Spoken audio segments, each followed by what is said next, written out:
apakah Raga Sukma benar-benar ada? Memang ada, tapi ada kebenaran yang lebih dalam. Ketika kita meraga sukma, kemudian sesuatu yang kita anggap jiwa kita terbang, kemudian kita melihat tubuh fisik kita. Di antara dua itu, ada yang ketiga, yang menyadari fenomena kita melihat tubuh kita.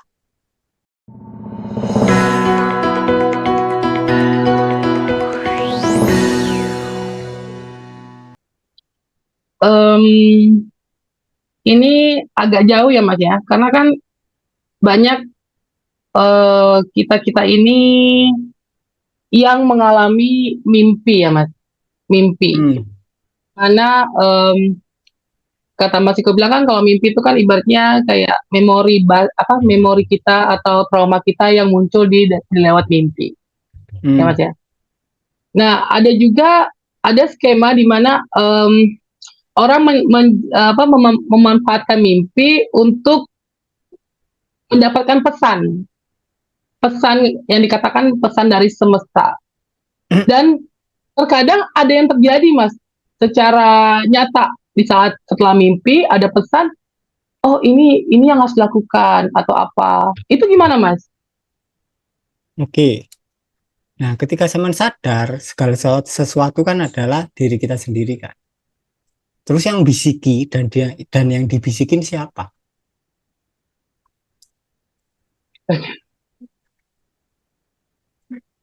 Masa kita membisiki diri kita sendiri? Nah, yang perlu ditelusuri itu motifnya. Kenapa kita nyari pesan? Berarti kan ada kebingungan kan? Nah, sensasi bingung itu yang perlu disadari. Ada ketakutan di situ, ada kebingungan, takut menentukan suatu pilihan, ya perlu dirasakan. Intinya ketika kita misal ada samskara kekurangan, mau kita milih A, B, C, D, E, hasilnya pasti sama aja. Kita akan ketemu kekurangan juga. Kalau kita merasa berlimpah, mau kita ke jalan A, B, C, D sampai Z, ya hasilnya pasti ya kita ketemu uang. Sesederhana itu. Jadi poin pentingnya itu bukan di apa yang dipilih, tapi adalah siapa yang memilih. Karena semua pilihan itu aslinya sama. Kalau pesan itu seolah nyata dari mimpi, itu termasuk dari ketuhanan juga nggak sih, Mas? Pesan-pesan itu hadir atau sebatas fenomena aja di luar diri? Ya sebatas fenomena aja, tapi kita asumsikan sebagai pesan dari semesta. Terus kita percaya, terus kita lakukan. Ya, kenapa kok sampai bisa kejadian? Ya karena kita memilih untuk percaya. Oke. Baik, Mas. Ada nih, Mas, tradisi anak-anak muda sekarang, Mas. Masalah Hmm. astral projection. Oke. Tapi itu tak menarik loh, Mas. Bahkan Hmm. ada yang pengen apa ya mengalami hal itu untuk berinteraksi, ya kayak berinteraksi entah sama sesama apa pelaku astral projection gitu kan, tanpa harus hadir gitu. Misalnya temennya lagi di luar negeri, biasanya di Indonesia gitu, mereka melakukan pertemuan di astral projection. Nah, itu apa itu, Mas? Kalau dibilang kalau sekiranya itu semua sekedar fenomena belaka, tapi yang aku dengar ya, itu interaksi itu terjadi gitu. Komunikasi Oke. itu terjadi. Sekarang tak tanya, Wis. Dari yang sudutnya paling dekat, Wis. Kalau misal Mbak Novi ditawarin orang, Mbak Novi harus bayar 20 juta, nanti diajari cara terbang, dan baru bisa menguasai setelah 10 tahun. Sama Mbak Novi cuma bayar 2 juta ke aku, naik pesawat terbang, mending mana? Naik pesawat terbang. Contoh lain, Mbak Novi ditawari temen, Nov, aku loh tak ajarin telepati ya, kamu bayar 15 juta. Tapi bisanya setelah 3 tahun. Mending mana daripada sampean beli HP cuma 3 juta. Beli HP mas, lebih cepet, lebih murah. Contoh lain, misal sampean mau niru Yesus berjalan di atas air, tapi baru menguasai 5 tahun, mending mana daripada latihan berjalan di atas air atau beli tiket perahu 500.000 cuma.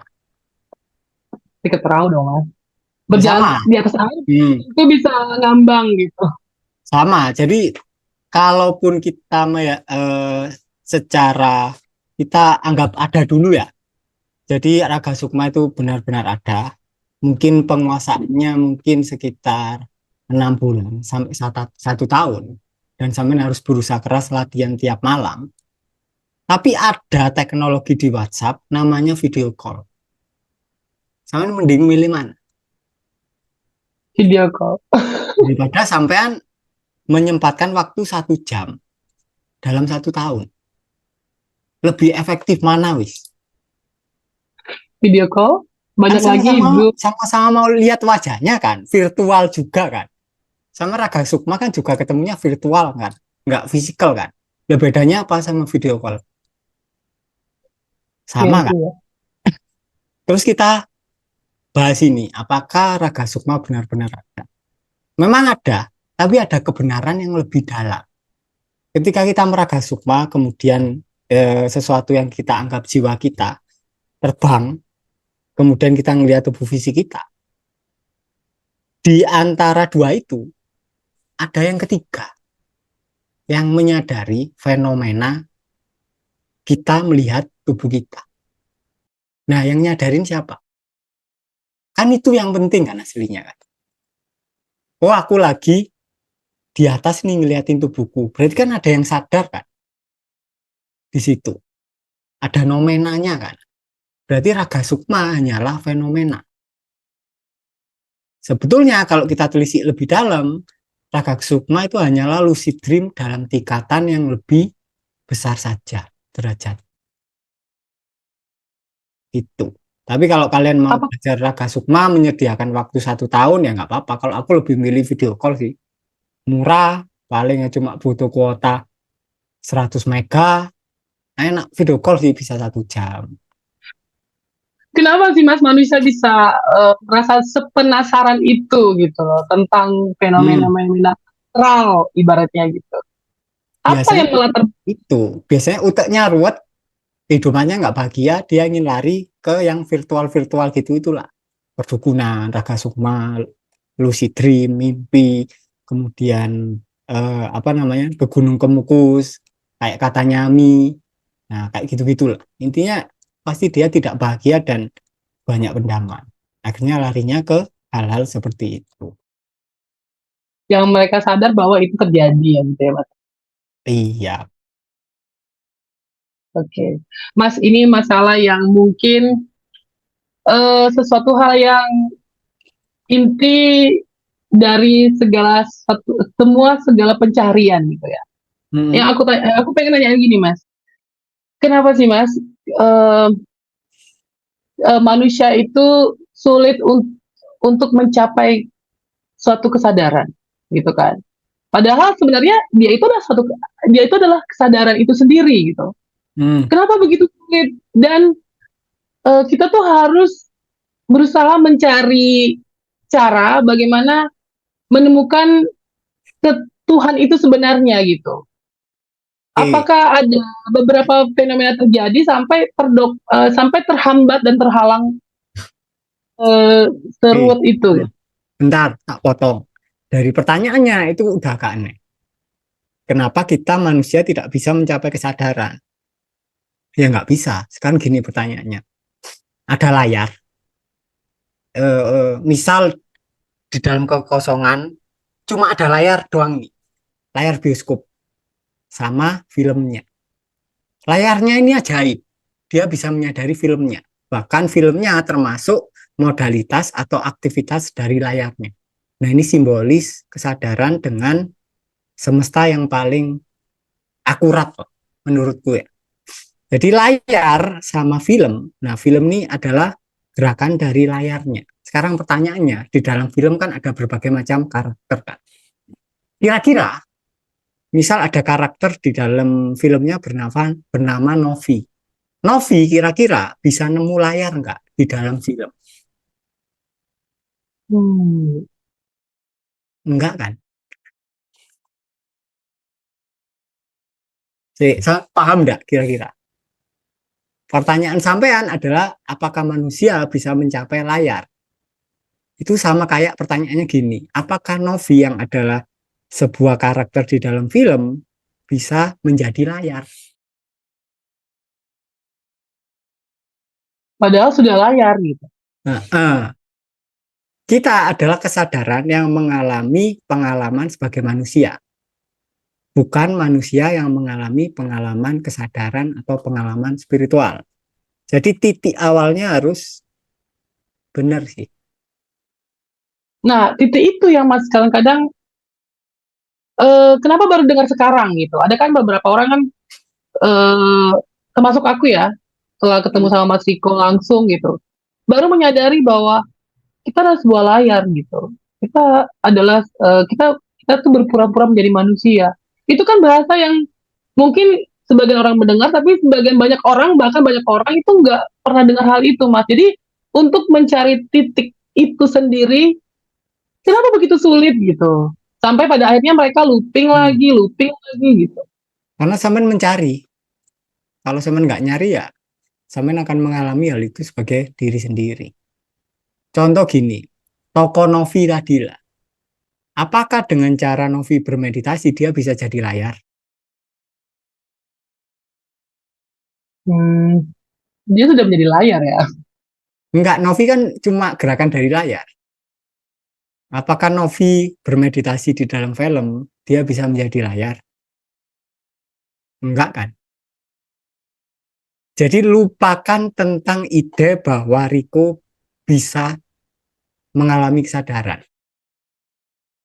Itu konsep yang salah. Kesadaran hanya bisa dialami oleh kesadaran itu sendiri. Ketika Riko disadari sebagai sebuah ilusi. Caranya ya cuma satu, nggak ada caranya. Kalian harus diam. Makanya Yesus bilang, diam dan ketahuilah bahwa aku adalah Tuhan. Itu kata-kata paling benar loh. Diam, kemudian kalian akan tahu bahwa kalian adalah Tuhan. Nggak ada cara lain. Bahkan diam juga bukan cara. Iya sih.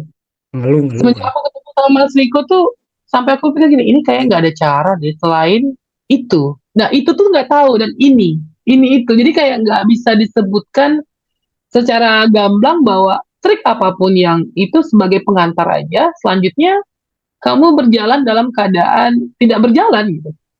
Begitu Mm-mm, Kak Mas? betul. Karena yang berjalan adalah karakter di dalam film. Sekarang pertanyaannya, ketika Novi sedang misal sedang perang, ketika filmnya lagi main, layarnya hilang nggak? Di saat sedang perang, Di saat misal adegan tertentu lah, di saat mm-mm, filmnya ditayang, layarnya hilang nggak? hilang. Hah? Yang ada gambar. Ah, maksudnya gimana? Benar ya? Ada layar Oke. bioskop nih, layar bioskop Oh, layarnya lagi bioskop. Itu ada hilang. lagi tayang film nih, filmnya tayang, saat filmnya tayang, layarnya hilang nggak? Enggak. Nah, kalau layarnya hilang, itu film tampil di mana? Iya kan? Dia tepat di belakang karakter tersebut sebagai background. Jadi kata kuncinya background, latar belakang. Tapi Oh kalau kalian gitu. pikirin, ya pasti gagal paham. Karena tidak bisa dipahami oleh kepala kalian. Ya kalian harus benar-benar mengalami. Baru paham. Gampang itu. Gampang-gampang kata Mas Viko ya. Untuk lebih gampang ikutin workshopnya. Karena kita nih memang benar-benar diajarin dan dituntun sama Mas Viko dengan beberapa trik. Tapi itu bukan trik gitu. Jadi untuk mengetahui lebih dalam, lebih lebih intens, apa namanya? lebih mendalami beberapa mungkin rancu bahasanya, tapi memang itu yang bisa diutarakan sama Mas Riko gitu kan. Tapi kalau memang mau lebih jelas, kelasnya terbuka tanpa pintu, let me in untuk kita yang sedang kebingungan memahami apa itu layar sesungguhnya. Kita aja sebatas layar di luar gambar dan fenomena yang terjadi dalam kehidupan kita. Begitu ya Mas Riko ya. Mm-mm. Ini udah selesai sebenarnya. Oke Mas,